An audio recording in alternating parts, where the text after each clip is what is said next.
Joining us today. Good to see you. Good to see you, Kate. So Scott just said it, annual meeting kicking off today. The company is also celebrating its 50th anniversary this year, coming off one of the toughest years for Starbucks and the restaurant industry as a whole.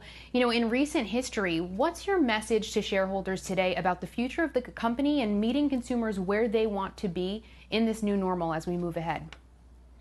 Well, Kate, this is a very special moment for Starbucks, founded in 1971. And so here we are 50 years later. And you think about this last year. This last year has been one where we've worked from home. We've schooled our children from home. We've gone through sort of a period of isolation. Surgeon General Lee McMurthy even called it a social recession. And so as we get vaccinations rolled out, we are on the cusp of what we call the great human reconnection. And so here, celebrating Starbucks' 50th anniversary, Starbucks was built for this moment. The opportunity to bring customers back into our stores, make them feel part of a community. And once again, people will be saying, let's go have a cup of coffee together. So this is a very special moment for Starbucks.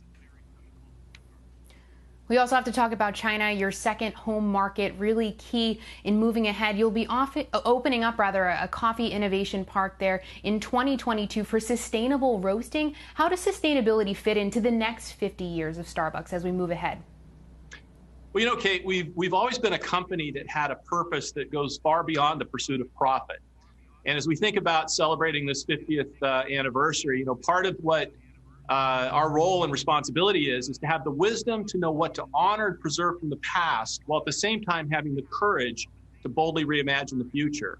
And so when we look to the future, we've set some very bold aspirations around our environmental sustainability agenda that we call Planet Positive.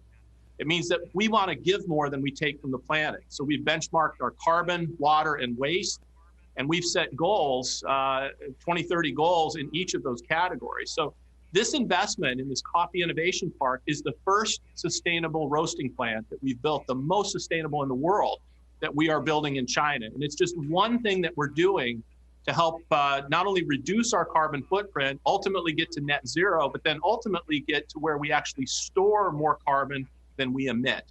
And that is a long-term agenda, and we're committed to that.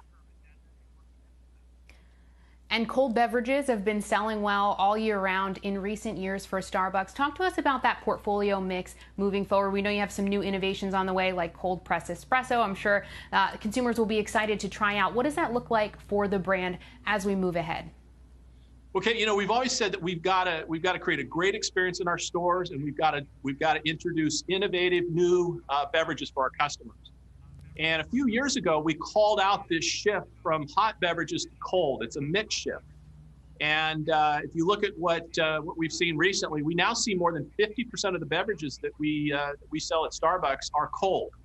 And if you think about cold brew and nitro cold brew and those sets of beverages, we've now introduced these iced shaken espresso beverages that we just introduced along with oat milk. And those are super popular. In fact, our beverage mix is well above 50% cold.